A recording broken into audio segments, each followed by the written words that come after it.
11:30 ஆச்சு. இந்த நாய் என்ன பண்ணுதுன்னு தெரியலையே. ஏய், என்னடி பண்ணிட்டு இருக்கா? சாப்பிட போற ஃபர்ஸ்ட். 11 மணிக்கா? ஓ, சோறு முட்டை. இன்னும் கொஞ்சம் ஊற்றிக்கம்மா, இன்னும் கொஞ்சம் ஊற்றிக்க, இன்னும் கொஞ்சம் ஊற்றிக்க. பத்தாவது முழுசே ஊற்று. நீ ஏன் சொல்றேன்னு எனக்கு தெரியும். நான் ஊத்த மாட்டேன், ஏன்னு எனக்கு தெரியும். என்ன தெரியும் உனக்கு? உன்னை விட நான் இன்னும் குண்டாகணும்னு தான் அப்படி பண்ணிட்டு இருக்க.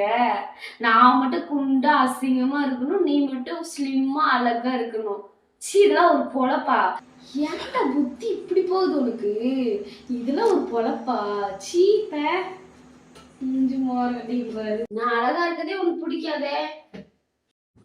டயட் இருக்க யாருமே 11 மணிக்கு சாப்பிட மாட்டாங்கடி, பைத்தியம் முடிச்ச நாயை. அதுக்கு தாண்டி சொன்னேன். 8 மணிக்கு நான் சாப்பிட்டேனா?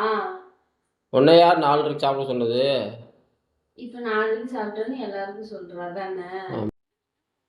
வாட்ஸ்அப்ல இங்க பாரு, இங்க பாருங்களேன், எனக்கு வச்ச சோற பரிமாறு பண்ணி தின்றா. நீ என்ன சொன்ன?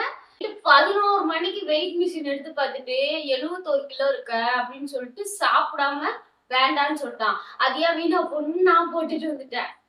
நாங்க காலையில கஞ்சி குடிக்க மாட்டோமா? அப்புறம் முட்டை, சோறு, டீ இதெல்லாம் குடிச்சிட்டு தான் தூங்குவேன். மேடம் இப்படிதான் சொல்லி நைட்டெல்லாம் தின்னு விட்டு டயட்டை மெயின்டைன் பண்றாங்களாம், ஏமாத்திட்டு இருக்காங்க ஊரா.